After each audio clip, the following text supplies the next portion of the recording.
He summoned her to the palace ballroom as a cruel jest, an orphaned cleaning girl meant to amuse a room full of nobles.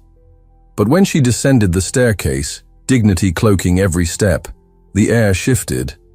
What began as humiliation unraveled into defiance, desire, and a clash between class and conscience. In a world ruled by bloodlines and power, one night would ignite a reckoning neither of them could control. The palace of Castilla-La Mancha pulsed with restless activity, as though the very stones underfoot were aware that the night would not pass unnoticed. Dust motes swirled through shafts of late afternoon light, the golden haze slanting through arched windows and catching on the polished edges of carved balustrades. From the kitchens to the high balconies, from the servant passages to the private salons, every corner of the sprawling estate bore signs of hurried preparation. Inside the hall of columns, where the guests would soon gather beneath crystal chandeliers and frescoed ceilings, the marble floors were scrubbed until their veins gleamed like riverbeds in moonlight. Brass fixtures had been burnished to brilliance, and dozens of beeswax candles were positioned with surgical precision to maximize their glow. The staff moved like a school of fish, swift, practiced, unspoken in their coordination. Footmen adjusted damask draperies, while the chamberlain paced the length of the gallery, his eyes flitting from arrangement to arrangement, never quite satisfied. Servants had been instructed that every corner, every stair, every silver tray and porcelain goblet must shimmer. The upcoming ball was to be one of the most extravagant of the decade, a display not only of the region's affluence, but of its alliance with the powerful House of Mendoza through a forthcoming marriage. In theory, the celebration was noble in intent. In practice, it was a theater of power, a parade of bloodlines, a subtle war of reputations. Camilla didn't belong in any of it. She stood just beyond the arched doorway of the main gallery, holding a bucket in one hand and a linen cloth in the other. Her dress, the plain brown one she wore nearly every day, was damp at the hem where she had knelt moments earlier to scrub a wine stain from the base of a pillar. The scent of beeswax and orange peel clung to her sleeves, her fingers red and raw from the lye. She kept her head lowered as footmen brushed past her, careful to make herself smaller than she already was. No one looked at her. That was the first rule of being invisible in a palace like this one. You must look like you want to disappear. For years now, Camilla had worked as a cleaner, waking before dawn and finishing after nightfall, sweeping floors walked upon by people who never learned her name. Her father had died from fever in one of the hard winters, her mother from heartbreak the spring after. At 16, Camilla had knocked at the gates of the palace alone, and had been let in only because the head of staff needed someone to clean chamber pots and polish mirrors without complaint. She'd never asked for more than that. Still, she watched. She saw the way noblewomen lifted their gloved hands to hide smiles behind fans. She noticed which gentlemen held their goblets too tightly, which lords carried the scent of desperation masked beneath imported colognes. She remembered every insult, every careless word that fell like crumbs at the tables where she had to clean. And though she never answered back, her silence was not submission. It was memory. Today, that memory pressed heavy on her chest.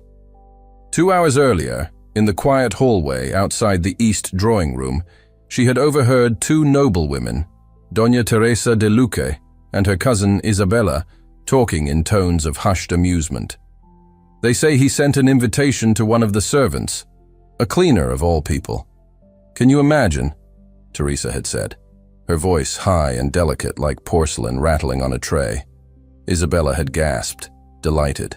You're lying. Alejandro wouldn't. He would, and he did. Teresa had leaned closer. He plans to parade her before the court. A little joke. Can you think of anything more delicious? Camilla hadn't moved from behind the curtain where she'd frozen in place. Her fingers had tightened around the cleaning rag until the linen tore beneath her grip. Now, standing in the hallway just beyond the ballroom, she still wasn't sure what to make of the invitation. It had come folded, sealed in the red wax of the royal crest, and delivered into her hands by a young page whose eyes had glittered with poorly veiled amusement. She had opened it alone, by the servants' stairwell, her hands trembling, her heart drumming like a bird's wings. It had read simply, "Your presence is requested at the royal gala this evening by order of His Highness, Prince Alejandro of Castilla." There had been no explanation, no instructions, no signature. The page had disappeared before she could ask questions, and she hadn't dared to speak of it aloud. But the look in Teresa's eyes and the cruel edge of her cousin's laughter had said enough. They expected her to be humiliated, a servant, a peasant girl from the olive fields of La Mancha, at a royal ball. Her fingers tightened around the handle of the bucket. The sun had begun its slow descent now, stretching gold across the mosaic floors. Somewhere down the corridor, a bell rang once, signaling the final hour before the guests would arrive. Camilla turned, intending to make her way back to the servant quarters and throw the cursed invitation into the hearth. But someone was waiting at the end of the hallway. Inez. The old seamstress stood with her back straight and her lips set in a tight line. Her graying hair was covered by a dark kerchief, her apron stained with threads and chalk. She said nothing, merely nodded and motioned for Camilla to follow. They passed through narrow corridors where the ceilings hung low and the air was thick with the scent of starch and wool. The workshop was a small room tucked beneath the west wing, lined with wooden forms and bolts of fabric. A single oil lamp burned low on the table, casting shadows on the worn floorboards. Inez reached beneath one of the workbenches and pulled out a carefully wrapped bundle. "It was my daughter's," she said, her voice flat. She never had the chance to wear it. She laid the bundle on the table and unwrapped it with reverent slowness. The dress inside was a shade of blue so deep it bordered on black. Its bodice was simple, its lines clean. The sleeves, long and narrow, ended in soft lace cuffs, and the skirt flowed with quiet grace rather than ostentation. It was not the sort of gown that would shout in a room full of glittering royalty, but it would speak. Camilla stared at it, her throat closing. "Why are you giving me this?" Inez looked at her. "Because you're going, and you will not go in rags." There had been no argument after that. Camilla had washed her face and hair in the basin, her skin stinging from the cold water. She'd brushed her hair until it gleamed, pinned it up in the style she'd seen noble women wear. Inez had helped her into the dress, fastening the laces with surprisingly gentle fingers. The gown hugged her frame in a way that felt unfamiliar. Unfamiliar, but not wrong. She could barely breathe. By the time the bell rang a second time, 15 minutes to the hour, she was ready. Camilla stepped into the hall once more, the borrowed dress whispering around her legs. Inez handed her a pair of gloves, worn but clean, and the shoes, just a touch too large. Camilla's hands trembled as she pulled on the gloves. Her heart beat so hard it was a wonder no one could hear it echoing through the stone halls. She did not walk through the main entrance. That was reserved for the nobility. Instead, she was guided by one of the prince's footmen through the back corridor of the ballroom to a side door hidden behind a velvet curtain. 2 guards waited beside it, one glancing at her with undisguised curiosity. At precisely the appointed time, the guards reached for the handles. The doors opened. For a moment, the music stopped. Hundreds of eyes turned at once, heads swiveled, fans stilled mid-air. Laughter died in throats. The crystal chandeliers glittered above the room, their light refracting into sharp-edged brilliance as Camilla stepped into view at the top of the staircase. The air was thick with perfume and heat. Everything shimmered, gold, ivory, silk. And in the center of it all stood the prince, tall, still, watching her. She began to descend. One step, another, then another. Each movement slow, deliberate, graceful. Her spine held straight, chin lifted. Not proud, but unafraid. The silence in the room grew deeper. Halfway down the stairs her gaze found his. Prince Alejandro, He was smiling, but not kindly. He raised a glass as though to welcome her, and as she reached the final step, the sound of breaking glass came from somewhere behind the crowd. The sound of glass shattering rang sharp across the ballroom, like a sudden fracture in the silence. Somewhere near the banquet tables, a footman scrambled to retrieve a dropped goblet, the red spill of wine spreading across a linen cloth like a wound. But no one looked. No one turned. Every pair of eyes remained fixed on the woman descending the staircase in a dark blue dress that shimmered faintly under candlelight. Camilla paused only for a breath before taking the final step, the skirt of her gown rustling softly around her ankles. She walked toward the center of the room, where the polished marble floor reflected the golden glow of the chandeliers overhead. The scent of beeswax and crushed roses hung heavy in the air. Her gloved hands were still, clasped before her like a woman preparing for judgment. And in many ways, that was what this was. Across the ballroom, nobles stood shoulder to shoulder, arranged like paintings come to life, each one curated in silks and jewels, powdered and perfumed. Camilla could feel their stares pressing into her, dissecting every part of her that dared enter their domain. Some eyes glittered with amusement, others narrowed with contempt. A few perhaps watched with a flicker of something closer to fascination. But no one spoke. Even the orchestra had gone still, bows lowered, as if unsure whether to resume. And then, slowly, the prince moved. Prince Alejandro stood near the center of the ballroom, a golden goblet in his hand, his ceremonial sash gleaming across his chest. He was taller than she remembered, or perhaps it was the gravity of his presence that made him seem so. His dark hair was combed back in immaculate waves, the sharp lines of his jaw softened only slightly by the candlelight. He regarded her with an expression that held something unreadable, a tension coiled beneath the surface of a cultivated calm. He lifted the goblet again, a mock gesture of welcome. The message was clear. Behold the guest of honor. Camilla's gaze did not falter. She crossed the floor with deliberate care, feeling the eyes on her shoulders, on her waist, on her every movement. The gown fit her like a secret well kept. It wasn't grand. It wasn't meant to be. But there was something about its quiet dignity, the way the lace caught the light, that made it feel more regal than opulent silks ever could. When she reached him, she paused. He extended his hand. A test. She took it. His fingers were warm against hers, steady. He led her toward the cleared center of the floor where dancing was expected to begin. At once, the orchestra picked up their instruments and struck the first notes of a waltz, tentative at first, then swelling with elegance. The music drifted into the space between them like mist curling through a forest path. Camilla moved with him. His steps were precise, aristocratic. Hers, lighter, less trained, followed with determination rather than polish. She knew the steps, every servant did, from watching years of formal court dances from behind the curtains. But knowledge and execution were not the same, and she felt the tight rhythm of her breath trying to match the fluidity of his movements. Yet she held her head high.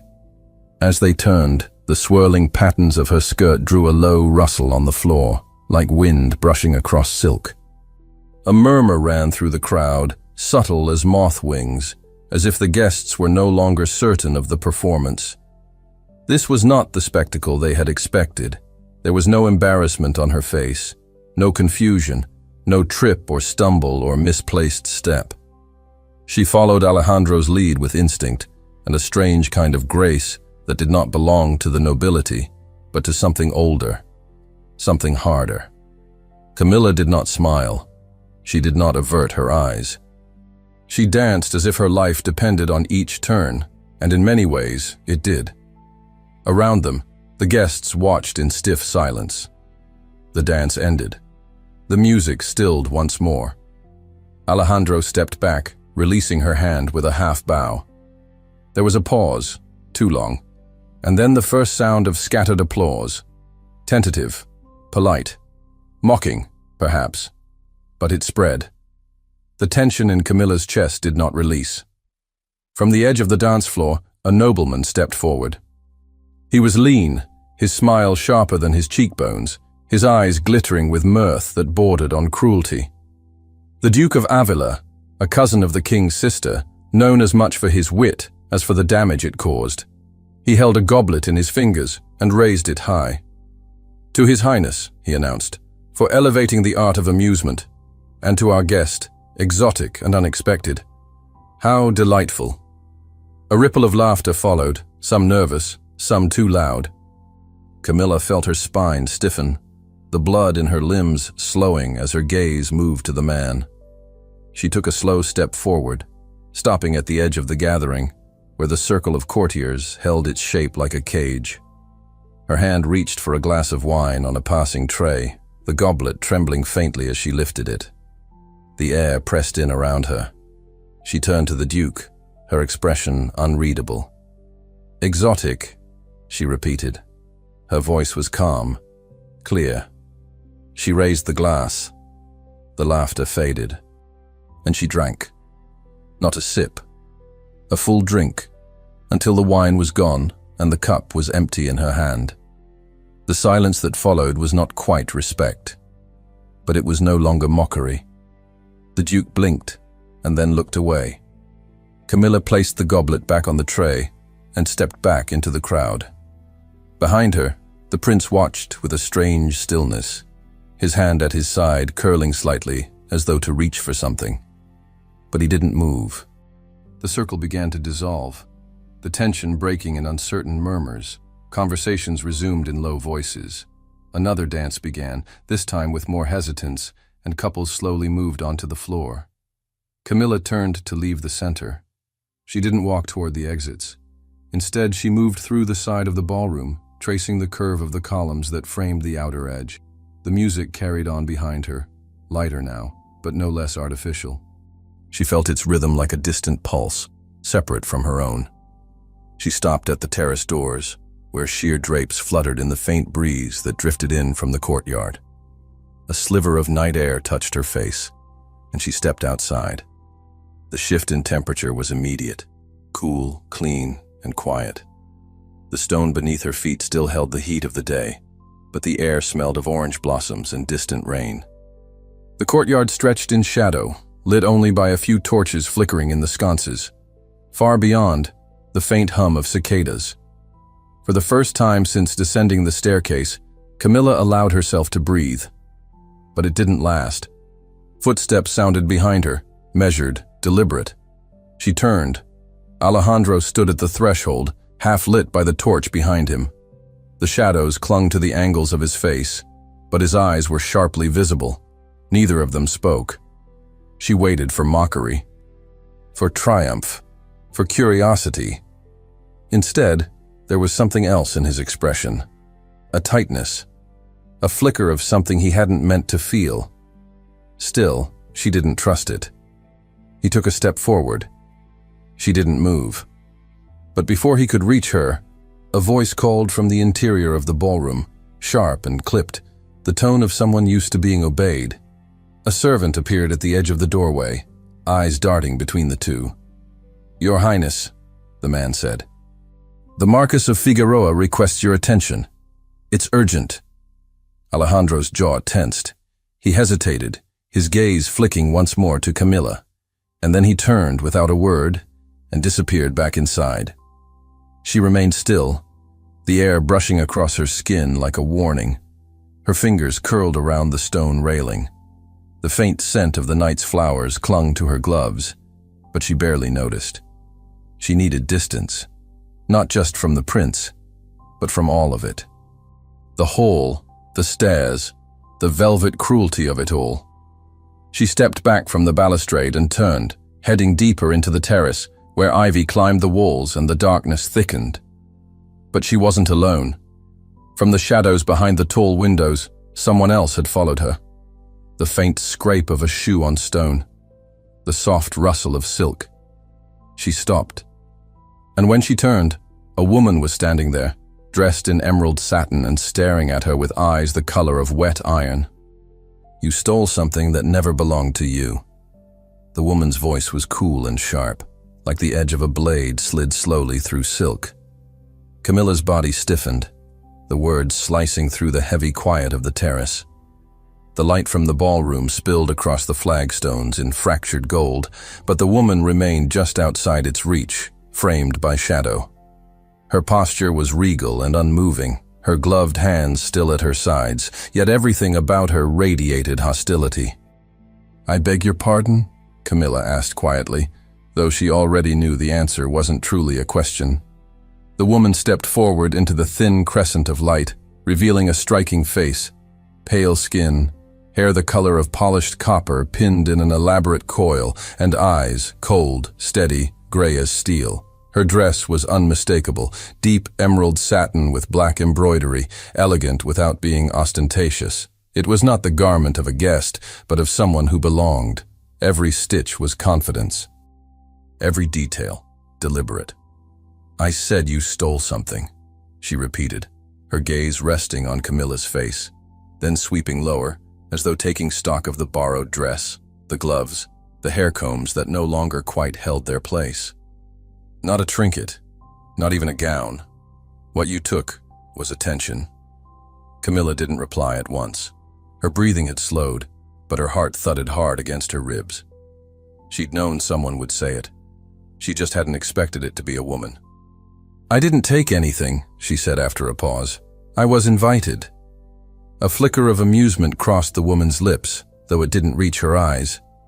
"Yes, you were. Summoned, like a jester in the court of fools.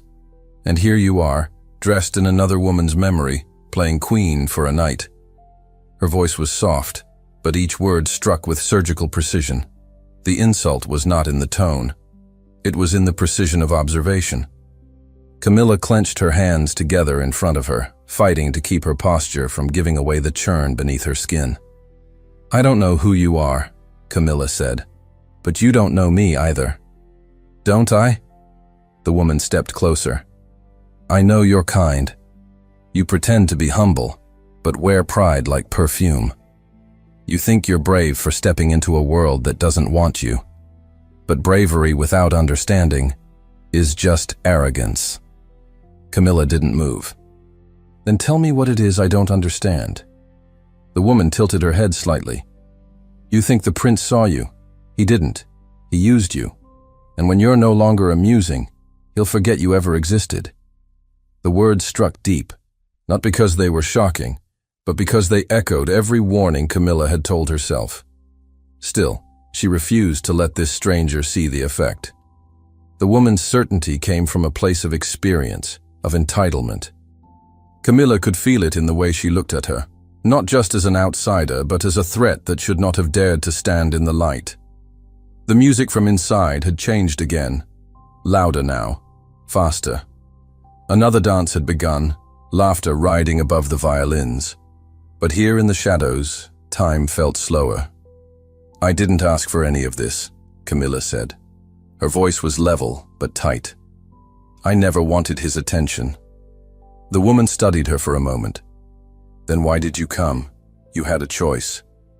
You could have stayed where you belong, but you walked into the fire like you thought it wouldn't burn." Camilla couldn't answer. She didn't have to. The woman gave a short, bitter laugh and turned as if to leave. But before she stepped away, she said, "Remember this. What begins as a performance can end as a punishment. And in this palace, mercy is always reserved for those born into it." Then she was gone, her dress sweeping behind her like a shadow returning to the dark. Camilla stood still, the words sinking deep into her bones. Her palms were damp inside the gloves. She let out a slow breath, unsure whether it was defiance or doubt she felt rising in her chest.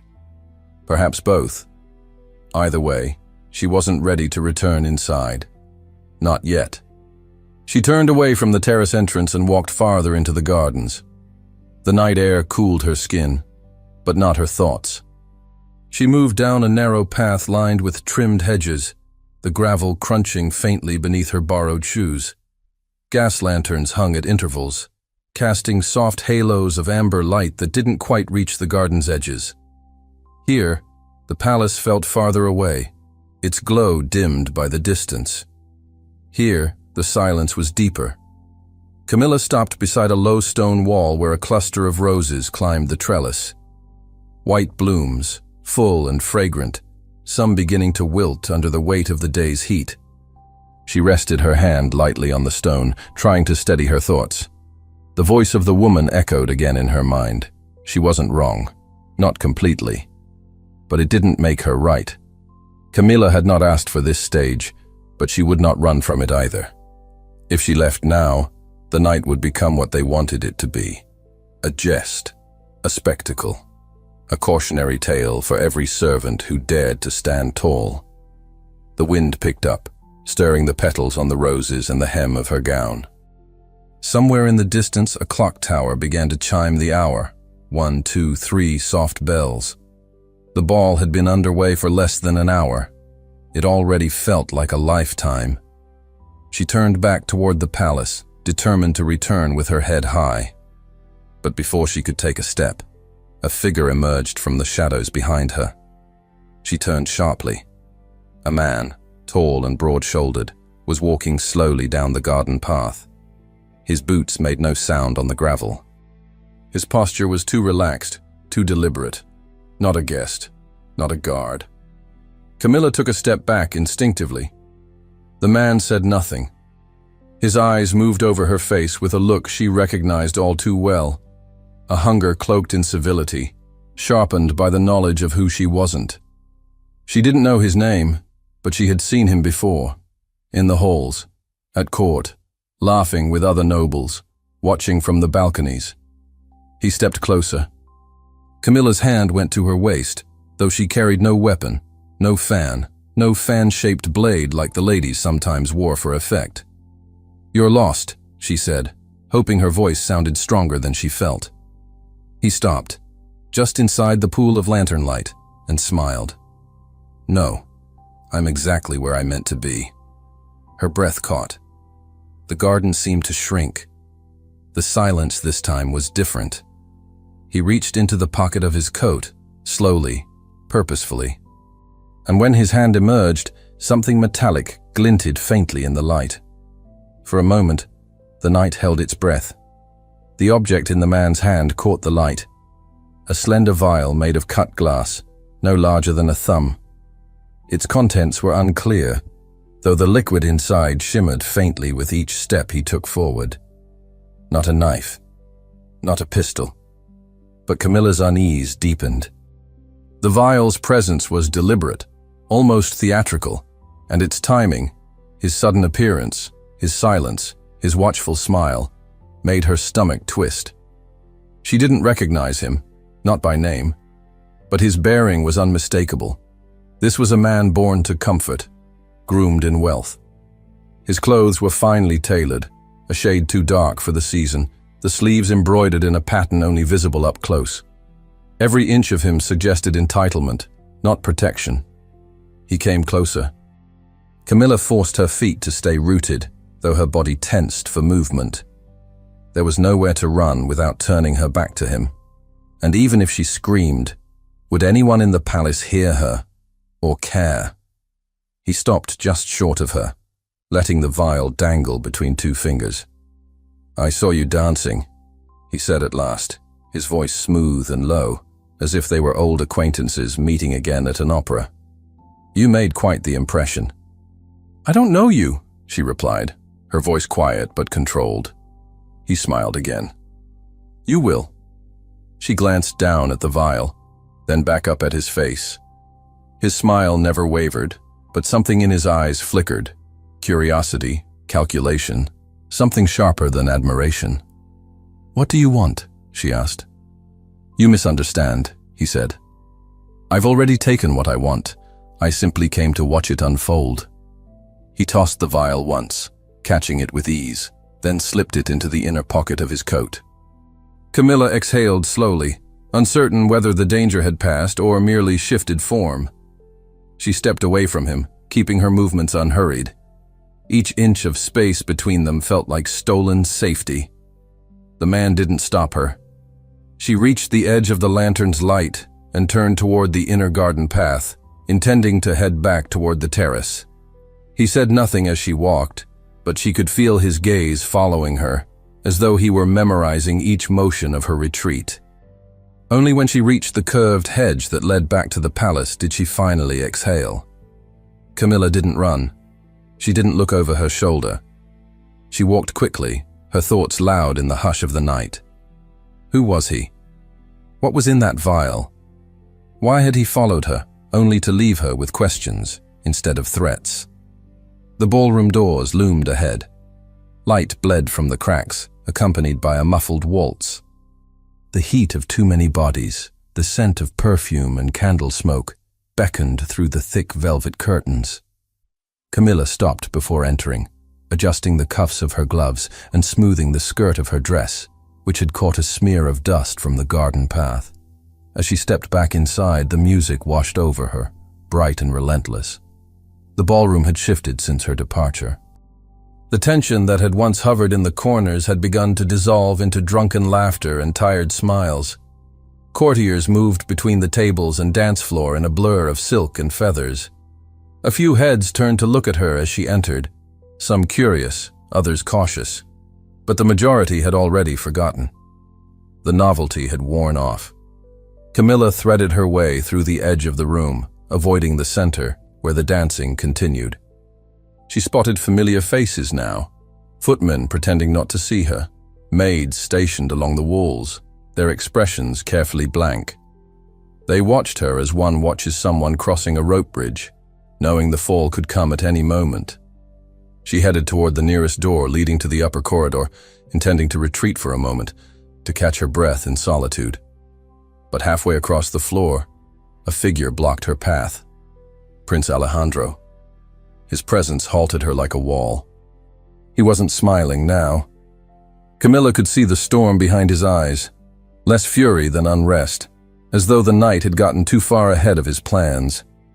His uniform was immaculate, but his expression was taut, his jaw set with something unspoken. They stood in the center of a slow-moving tide of nobles, two fixed points in a room still spinning with music. He opened his mouth as if to speak, but before he could, a footman approached them at a near run, stopping just shy of propriety. "Your Highness," the servant said, breathless. "Forgive the interruption. There's an incident. In the garden. The guards have detained someone. It appears he followed a guest." Camilla's blood went cold. Alejandro's head turned sharply. "Who?" The gentleman was identified by the steward as Lord Lorenzo de Santillana. Camilla froze. The name settled into her bones like ice. Alejandro didn't hesitate. He turned on his heel, already issuing orders to the guards nearby. He didn't look back at Camilla, but he didn't have to. The urgency in his stride, the weight of the moment, pulled her after him like a tide. She followed. The footman led the way through the main corridor and out into the west wing, where the hallway opened onto the outer terrace. Torches had been lit along the balustrade, and a group of guards stood clustered near the entry to the garden path. One of them held a man by the arm, restraining him without excessive force, though the tension in the grip was clear. Camilla recognized him at once. Lorenzo's cravat was askew, his coat rumpled. His dark blonde hair was slightly mussed, and a fine scratch marred his cheekbone, as if from a branch or a hand. His mouth curved in a smile that didn't match his eyes. "I was merely walking," he said, with an ease too polished to be honest. "Enjoying the roses." "Is that forbidden now?" One of the guards held up a small object, familiar and unmistakable. The vial. Alejandro took it from him, turning it over between his fingers. His face remained expressionless, but the silence that followed grew heavier by the second. Camilla stepped closer, watching Alejandro's hand close slowly around the vial. "Explain this," the prince said, quiet enough that the words barely carried. Lorenzo shrugged. "A gift, from a friend, perfume, nothing more." The lie was casual, crafted, but Alejandro's patience snapped. He stepped forward and struck Lorenzo hard across the face. The crack of the blow echoed against the stone walls. The guards didn't move. Neither did Camilla.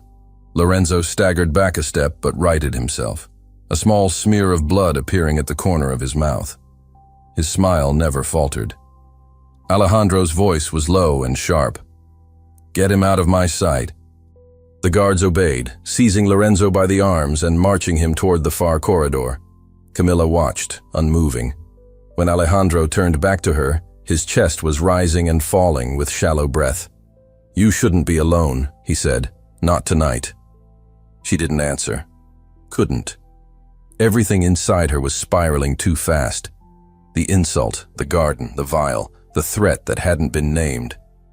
Her limbs felt weightless, as though her body might lift from the ground if she didn't hold herself still. "Come with me," he said.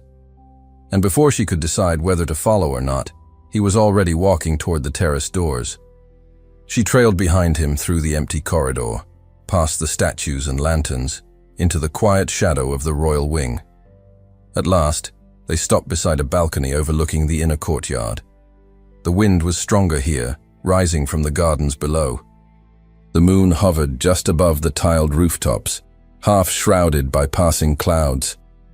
Alejandro leaned against the stone balustrade, one hand braced, the other still holding the vial. He stared at it as if willing it to yield answers. "I never meant for you to be in danger," he said finally, his voice quieter than she had ever heard it. "That wasn't supposed to happen." Camilla's mouth was dry. What was supposed to happen? He turned his head to look at her. "I wanted you to be seen." The silence that followed felt longer than it was. She studied his face, the tightness in his brow, the edge of guilt, the guarded flicker of something else. But she didn't speak. Somewhere in the distance, the sound of bells began to chime again, and before he could say another word, a guard rushed toward them from the shadows of the corridor, pale and breathless. "Your Highness," the guard gasped. "She's gone." Camilla ran. She didn't remember the moment her feet began to move. She only knew the pounding rhythm of her steps against the stone floor, the tight ache in her chest as her breath caught high in her throat, and the way the shadows of the corridor peeled past her like curtains drawn open too quickly. Her dress caught on the edge of a banister, tearing slightly, but she didn't stop to look. She couldn't. Every footfall echoed with a finality that pressed into her ears. She passed a startled scullery boy carrying a tray of half-melted tarts, who turned just in time to see a blur of dark blue silk and desperation vanish down the servants' stairwell. She didn't cry. Not yet. The tears threatened behind her eyes, hot and unspilled, but she held them back. Her lungs burned. Her skin tingled with the memory of that man's smile, the threat hidden behind civility, and Alejandro's voice saying she shouldn't have been alone. He'd meant to humiliate her. But what had she meant to herself, agreeing to play along in his cruel game, thinking she could keep her dignity intact? The air grew colder as she descended into the lower levels of the palace. The marble gave way to older stone, uneven and cool beneath her feet. She didn't care where she was headed, only that it was away from Alejandro, away from the stairs, away from the realization that she had been a pawn in something she would never be allowed to understand fully. She reached the laundry passage, a corridor of low ceilings and wood beams stained from decades of boiling linens. It smelled of lye and iron and damp wool. At this hour, it was mostly empty.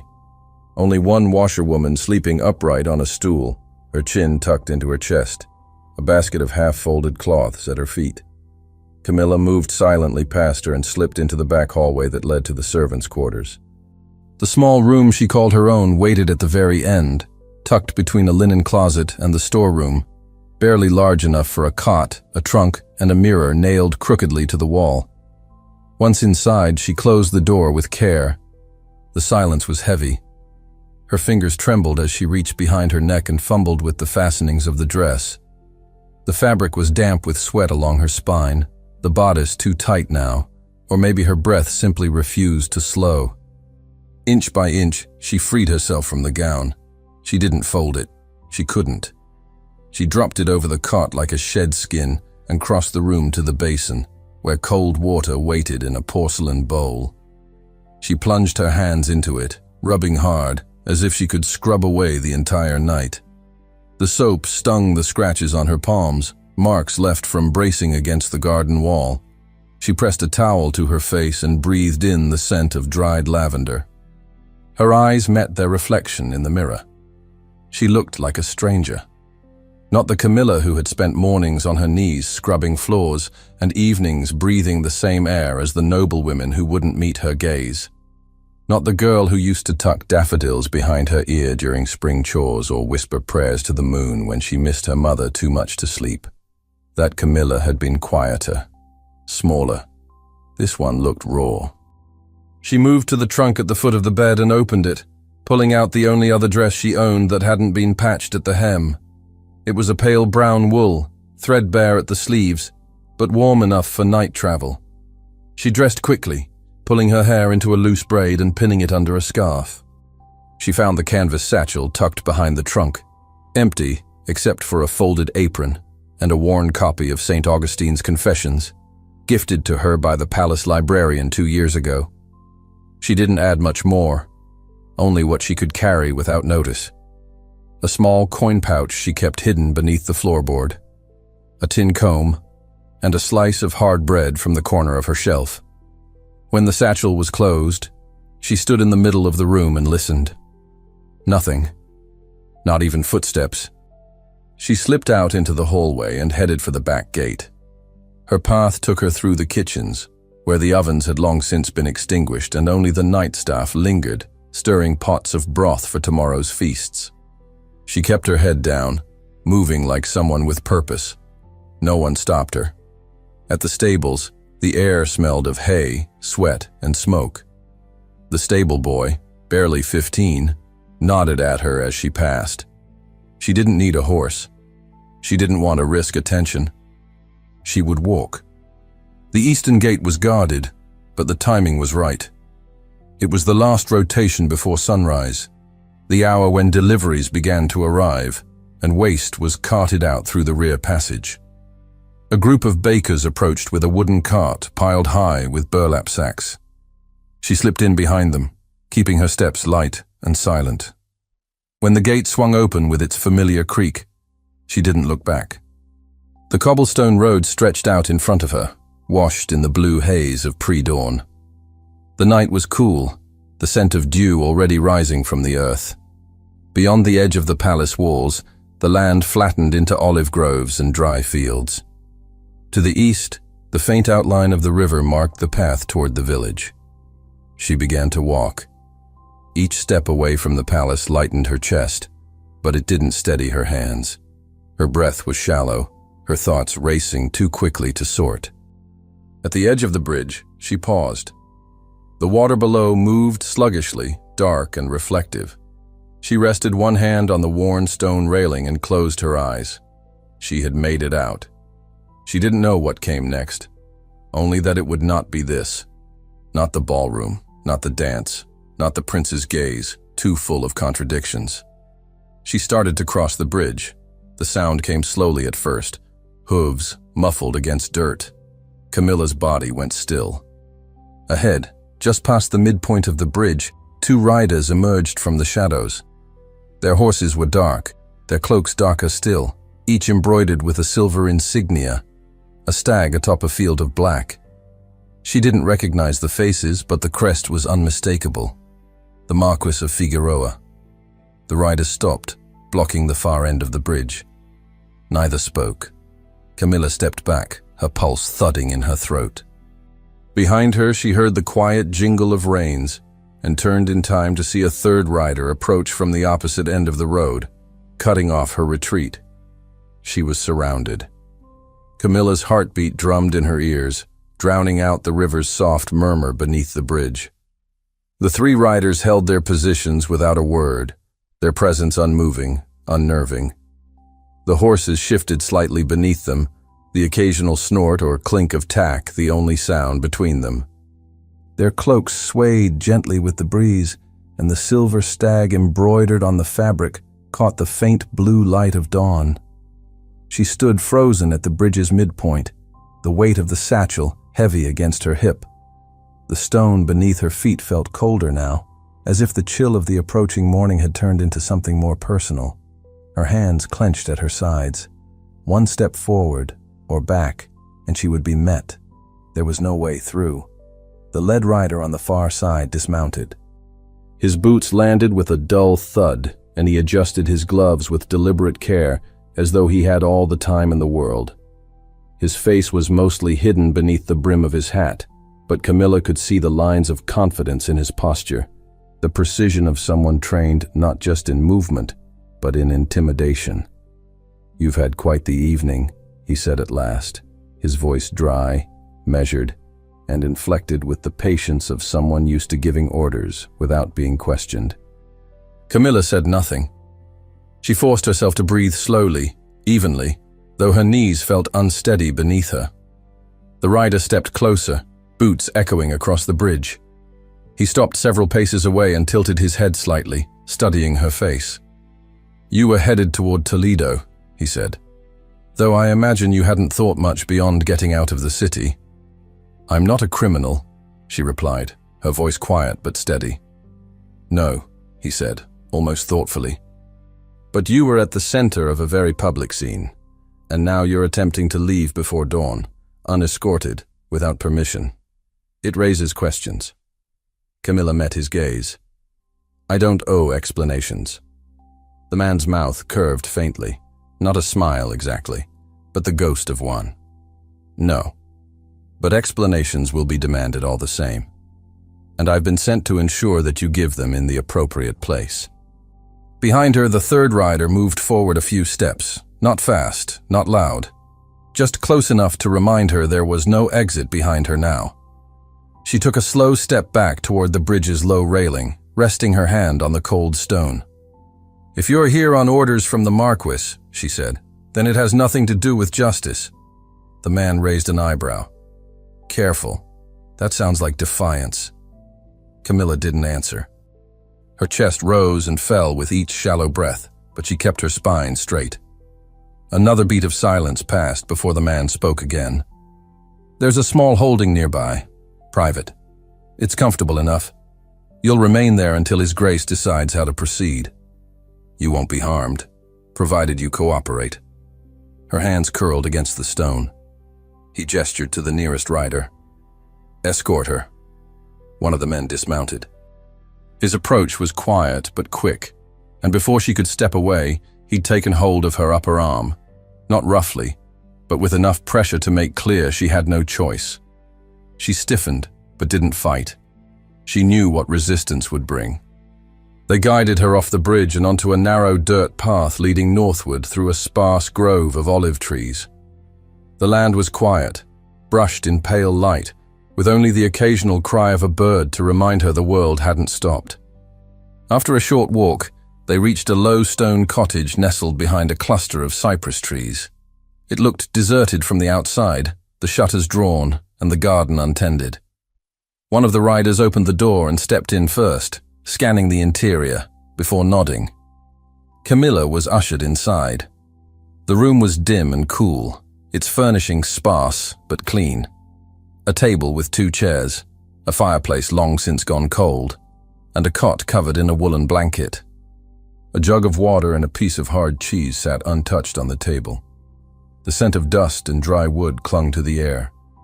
The man released her arm, and Camilla rubbed at the spot absently, though the grip hadn't bruised. She looked around once, taking it all in. "You'll stay here until summoned," the first man said from the doorway. "There's food. Don't try to leave." She turned her head toward him. "And if I do?" He gave that same faint, not quite smile. "I'd strongly advise against it." Then he stepped out, and the door closed with a final click. A bolt slid into place on the other side. Camilla stood alone in the silence. For several moments, she didn't move. She only listened, to the wind through the shutter cracks, to the distant rhythm of hooves retreating. Then, slowly, she lowered herself onto the edge of the cot. Her limbs were stiff, her feet aching. Her satchel sagged against her side. She dropped it beside her and clasped her hands in her lap. The sun had yet to rise fully, but light was beginning to leak into the corners of the room. It painted long slashes across the wooden floor, outlining her figure like a shadow caught mid-flight.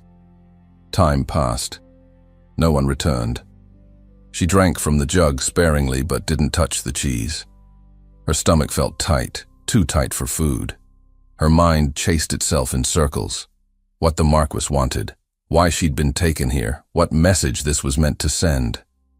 Alejandro's name pressed at the back of her thoughts like a bruise she couldn't stop touching. She stood and walked to the window, pressing one eye against the narrow gap between the shutters. She could just make out the edge of the grove and the road beyond.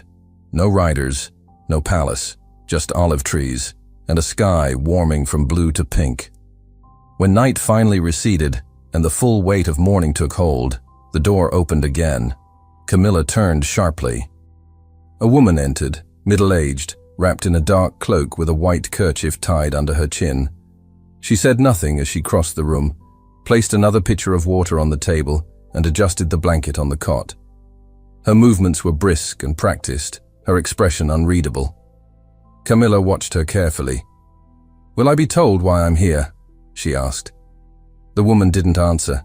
She merely glanced once at her, then left as silently as she'd come. The door locked again behind her. Camilla sat down once more. The quiet thickened around her like fog. The hours bled together. Outside, birds called to one another in the trees. Inside, time stretched, slow and without shape. She didn't sleep. Not when afternoon arrived. Not when dusk slipped in like a whisper. When the second night fell, she moved to the cot, curling on her side and staring at the rough grain of the wall. The stillness was almost unbearable. She didn't know what frightened her more, being left here indefinitely or being taken somewhere worse. She drifted in and out of shallow rest, never fully unconscious, never fully aware. At some point during the night, a sound jolted her upright. Footsteps, boots, heavy and measured, approaching the door. She sat up quickly, pulse accelerating.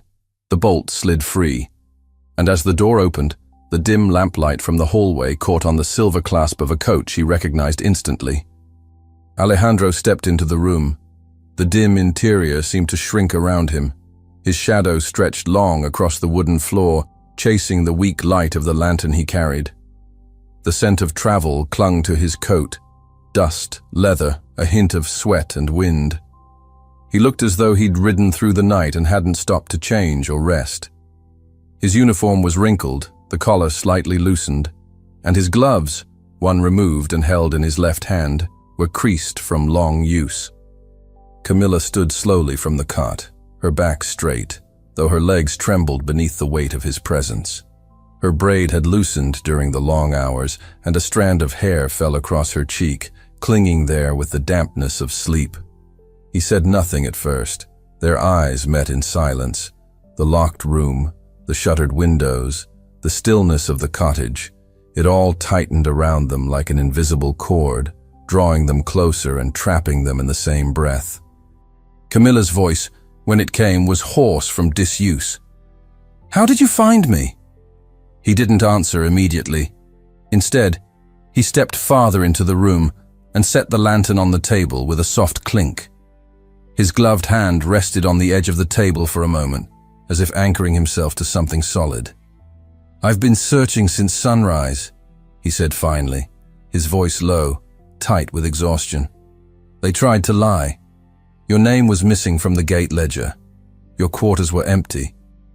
No one knew, or no one would say." Camilla swallowed hard. "They took me before dawn." His gaze flicked to her face again, and something in his expression changed, like flint striking against stone. Not surprise, recognition of how close he'd come to failing, of how near she'd been to disappearing completely. He moved toward the window, pushing open the shutter just enough to look out. The night air crept in, brushing against Camilla's skin like a warning. Beyond the grove, the wind had picked up, rustling the leaves in sharp whispers. The moonlight touched Alejandro's profile, casting half of his face in silver. "This isn't just about you," he said quietly. "Or me." Camilla watched him, still standing near the cot. Her hands had curled into fists without her noticing. "Then what is it about?" she asked. He turned back to her, the question hanging in the air like smoke. "It's about control. About showing me what happens when I challenge tradition. You were never the real target. You were the message." She felt the words hit her like cold water, not because they were unexpected, but because they confirmed what she'd begun to fear. "Why?" she asked, her voice thinner now. "Why did you do it? Invite me. Walk me into that room." His eyes didn't waver. "Because I wanted to see if they would look at you, if they could see what I saw." She stared at him, her breath uneven. "And what did you see?" Alejandro exhaled through his nose, but he didn't smile. Someone who didn't belong, and didn't care. Camilla turned away then, walking toward the wall. Her arms folded across her chest, her shoulders taut. "You knew it would destroy me," she said, her voice shaking. "You invited me for your game. And when it didn't go the way you planned, when I didn't break where you expected, you lost control. And now I'm locked in a house outside the city with guards at the door." "I didn't send them," he said. "No, but you gave them the excuse."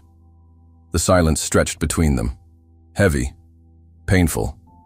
Alejandro stepped closer. "Camila." She didn't turn. He paused. "You were right to leave. I would have left too." That made her look at him again, sharply. "You think this is about pride?" "No," he said. "I think it's about survival." For a long moment, neither of them spoke. Then he pulled something from the inner pocket of his coat, a folded paper sealed with wax. He extended it to her. She hesitated, then took it. It was a summons. Not from the Marquis, from the council in Toledo.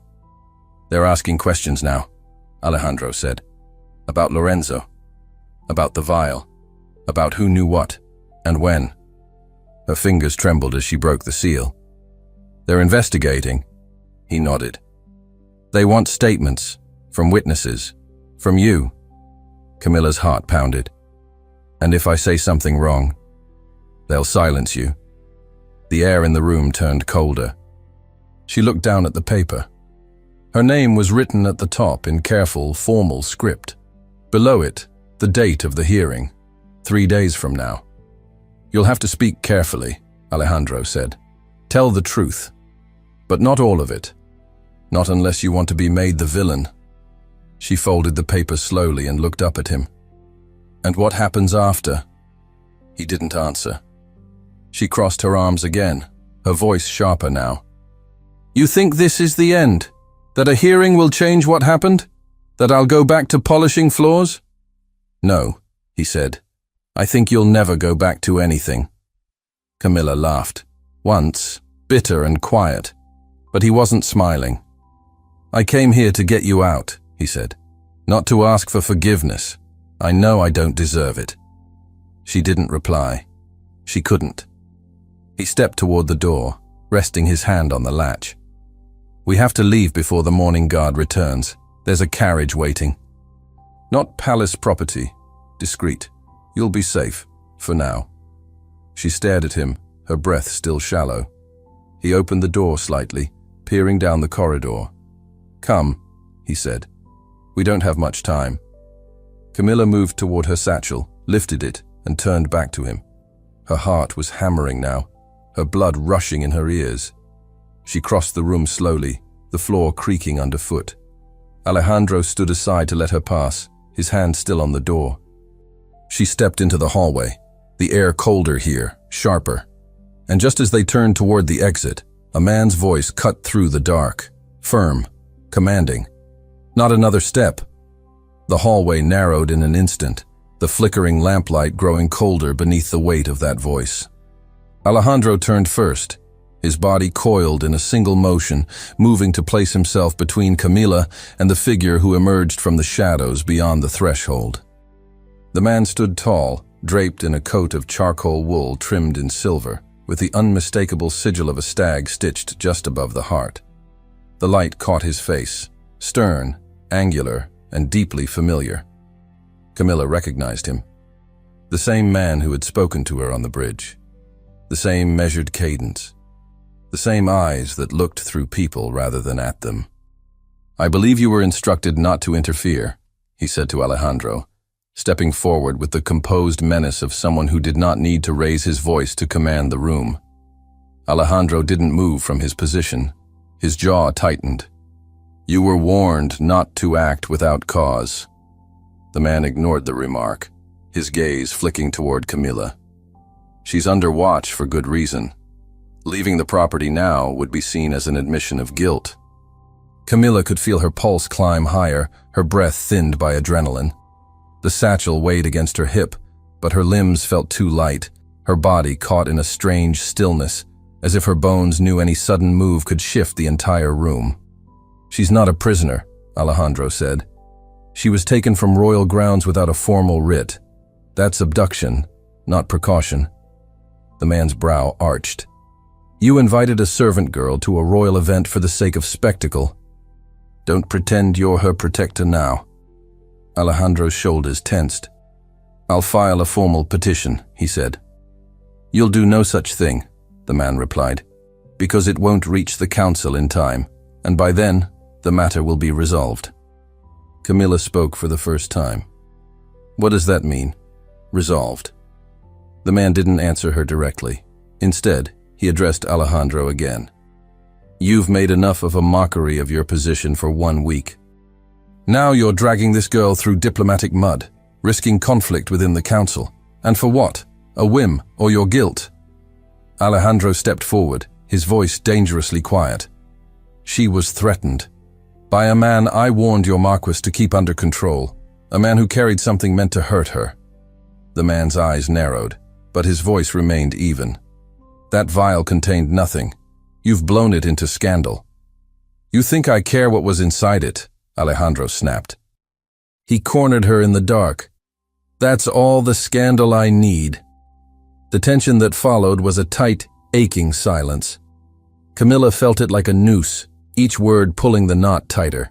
They weren't just arguing policy, they were drawing battle lines, and she was in the center. The man stepped aside, just slightly. "She stays here. That's the last word on it." Alejandro didn't answer. His hand flexed at his side. One step. That's all it would take. One step, and they'd be at each other's throats. Camilla's voice broke the air. "Enough!" Both men turned to her.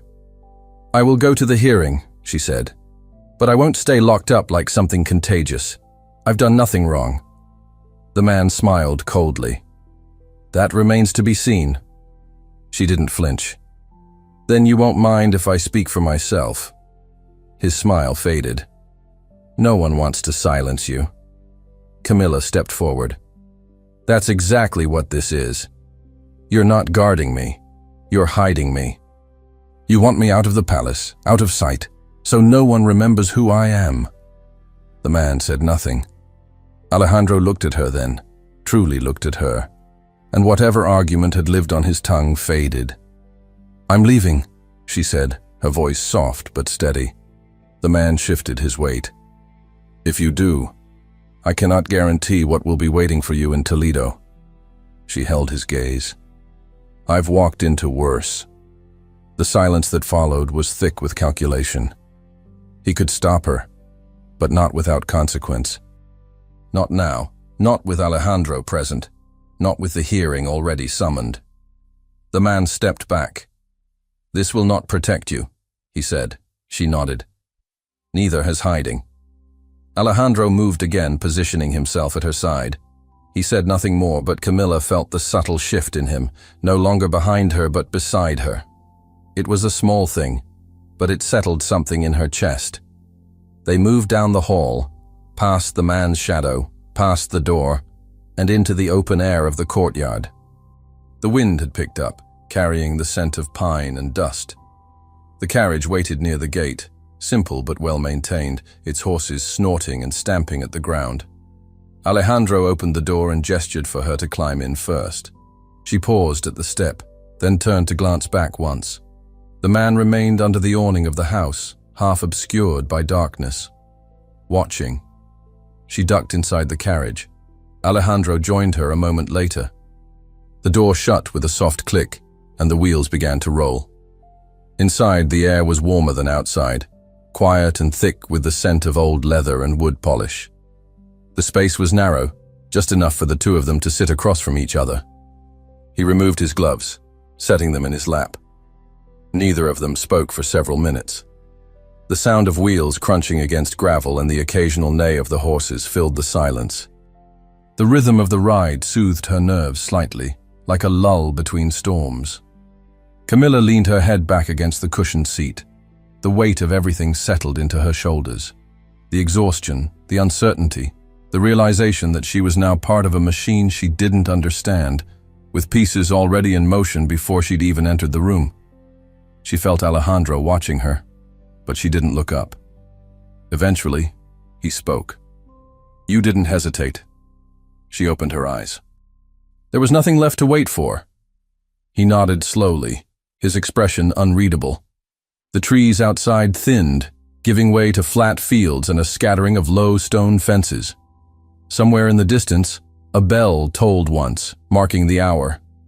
Dawn had finally broken. The sky burned faint gold at the edges like a promise that felt too far away. "You'll be questioned," Alejandro said. "Hard." "I'm ready." His mouth twitched, not quite a smile. "You shouldn't have to be." She watched him for a moment, unsure what to say, unsure what she owed him, if anything. The carriage hit a rut, jolting slightly. Camilla braced herself, her hand catching the edge of the seat. Alejandro reached instinctively toward her, but didn't touch. She straightened. "How far to Toledo?" she asked.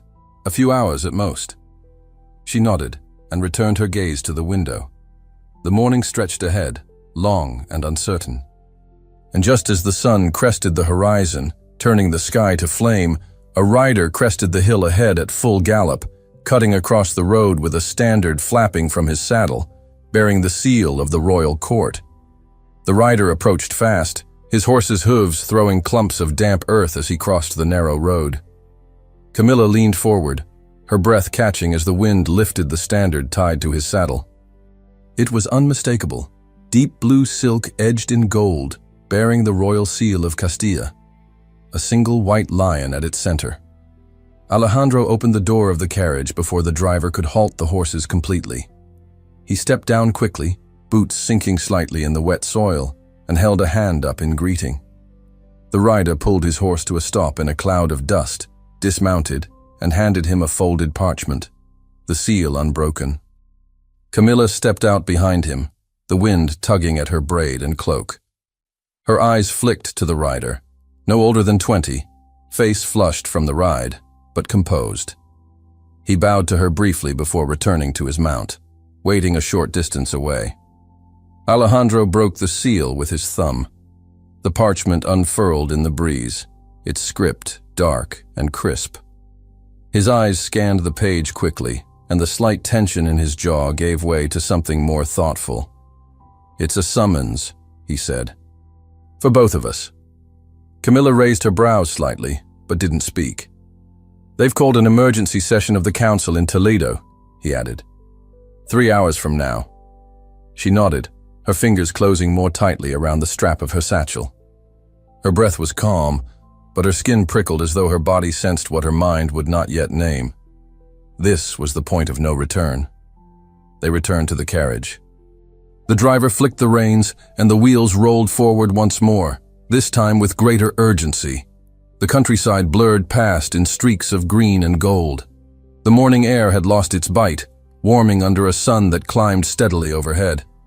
The closer they drew to the city, the more Camilla could feel the weight in her chest shifting, not lifting, but settling. Every field they passed, every bend in the road, brought them nearer to the reckoning. By late morning, the gates of Toledo rose ahead, carved stone flanked by guards in the red and gold livery of the crown. Trumpets sounded once from a nearby tower. The guards moved aside without question, and the carriage rolled into the city, its path already cleared. Inside the old quarter, the noise of the marketplace drifted faintly through the closed windows, vendors calling prices, carts rumbling, dogs barking. But it all felt distant to Camilla, as though she were moving through a story being told about someone else. The carriage stopped at the outer steps of the council hall, an austere stone building crowned with a copper dome that had begun to tarnish with age. Camilla and Alejandro stepped down together. A pair of clerks met them at the entrance, offering short bows before ushering them inside. The hall was colder than she expected. The marble underfoot gleamed pale, polished to a mirror finish. Their footsteps echoed as they were led down a narrow corridor and through a pair of tall, carved doors that opened onto a chamber filled with light and silence. The council sat in a wide semicircle of seats raised above the center of the room. 12 men and women draped in dark robes with silver chains across their shoulders regarded her without expression. A scribe sat at a low desk to the side, quill poised above parchment. At the center of the floor stood a single chair. Camilla hesitated for a breath. Then she stepped forward and sat. One of the counselors leaned forward, hands clasped. "Camilla Ortega de la Vega," he said. "You have been called here to answer questions regarding the events that took place during the royal gala held at Castilla Palace, as well as the circumstances of your departure and subsequent detainment. Do you understand?" "Yes," she said. Her voice was calm, but inside her chest, her heartbeat thundered. The questions began. They came one after another, some gentle, some sharp. What had she been told before the ball? Did she understand the nature of the invitation? Who dressed her?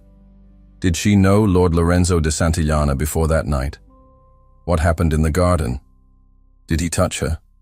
Did he threaten her? What exactly did he say? Camilla answered each one clearly, slowly. She chose her words carefully. She told the truth, but not all of it. She described Lorenzo's approach, the vial, the suddenness of the... She described Alejandro's intervention. She did not embellish. She did not accuse.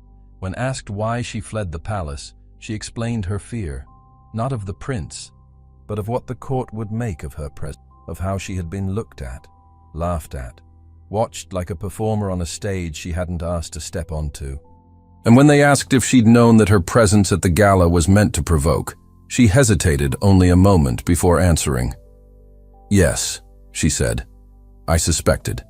But I also knew that not going would have been a different kind of defeat." One of the councilwomen tilted her head. "And what, in your opinion, was accomplished by your appearance?" Camilla looked up, meeting each gaze in turn. "They saw me," she said. "They saw someone who wasn't supposed to be there. And for a moment, they couldn't look away." The room went still. After that, the council called in Alejandro. He stood tall, his uniform crisp now, his face composed.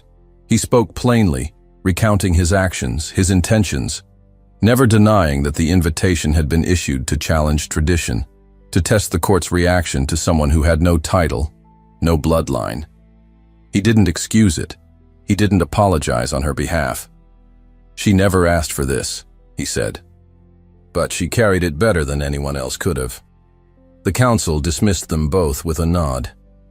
They were led into an antechamber where cold water waited on a tray and a single window overlooked the rooftops of Toledo. The city glimmered below, red tile and smoke curling from chimneys, the cathedral bell ringing out noon in slow, deliberate chimes. Camilla sat in silence.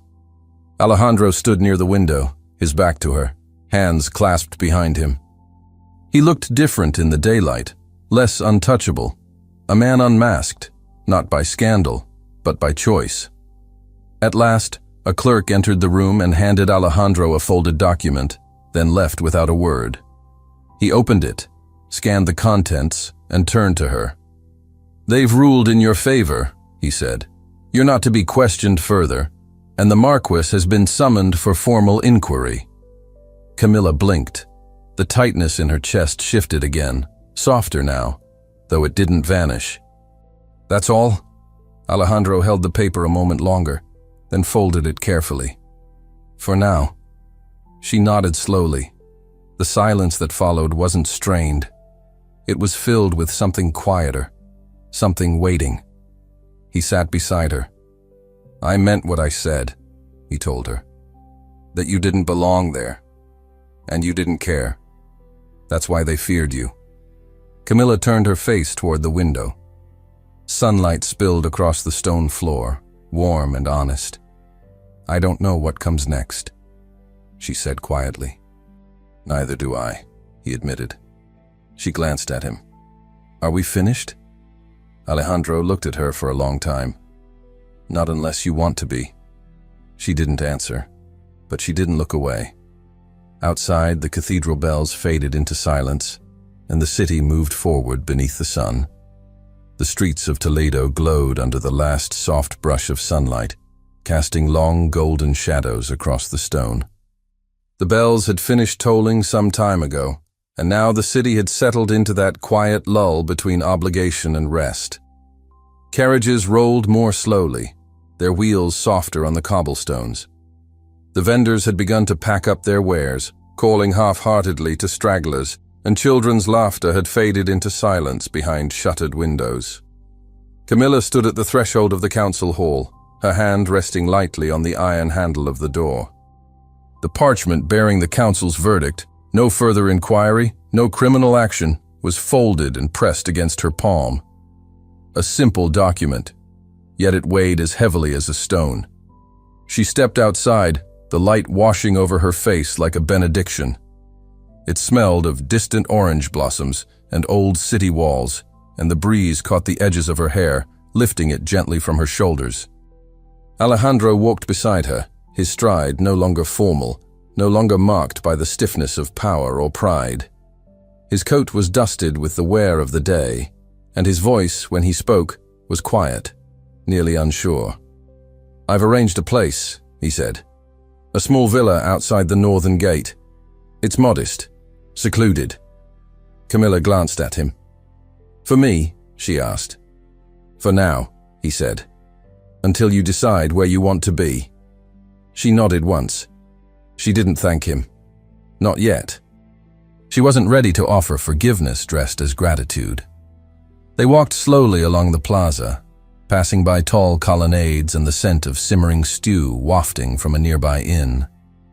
Alejandro stopped by a fountain whose water sparkled in the fading light. He looked down at it, as if considering something far removed from what he would say. "I meant to humiliate you," he said at last. "I won't dress it in fine intentions. I was angry at the court, at its rules, at how little I could move within them." Camilla said nothing. "I thought it would be a kind of vengeance, against them, against my own confinement. But you turned it into something else, something I couldn't control." A soft wind blew across the plaza, teasing a few loose leaves across the stone. Camilla's voice came slowly. "What did you think would happen? That I would fall on my knees, or laugh, or disappear before the dancing began?" Alejandro shook his head. "I didn't think far enough. I didn't expect you to command the room." She looked away. "And now you think you can fix it with apologies and a villa?" "No," he said. "I don't think I can fix anything. But I can tell you the truth, and I can give you the space to choose your own ending." Camilla turned her face toward him. His eyes for once held no challenge, no games, only a quiet, steady presence. "Then what will you do?" she asked. "I'll return to the palace," he said. "Face whatever remains. There are debts I owe. To others, to myself. And the court? They'll forget," he said, "or pretend to. They always do." Camilla nodded slowly. They continued on, turning into a smaller street where the noise of the city faded further. The paving stones were uneven here, softened by age, and the buildings leaned in as though listening. He stopped in front of a modest door carved with faded script. An olive tree leaned against the wall nearby, its trunk gnarled, its leaves whispering in the soft dusk. The house was quiet, tucked away behind ironwork fencing that bore no crest or mark. Anonymity, perhaps, was its greatest promise. Alejandro stepped aside, allowing her to approach first. Camilla rested her hand on the iron latch and stood very still. She hadn't decided yet. Not really. But she was tired. Not just from the road, or the questioning, or the fear. She was tired of being moved by other people's hands. Tired of being seen only when convenient. Of being invisible when inconvenient. She opened the door and stepped inside. The interior was cool, touched by the scent of stone and rosemary. There was a narrow stairwell to one side and a window seat half covered in pale fabric. A basin waited near a hearth, and a small table with 2 chairs stood by a shuttered window. Simple, quiet. She set her satchel on the table. Alejandro stood in the doorway, watching her. "Will you come back tomorrow?" she asked. He didn't answer right away. "If you want me to," he said. Camilla gave a slow nod. "Then I'll leave the door open."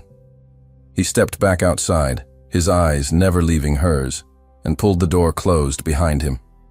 The latch fell into place with a soft click.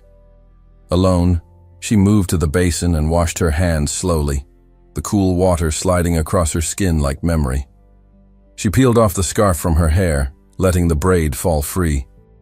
In the stillness, she could hear the night beginning to settle in outside. The soft clatter of shutters closing, a horse's hooves against distant stone, a lullaby humming from some upper window. She crossed the room to the chair and sat.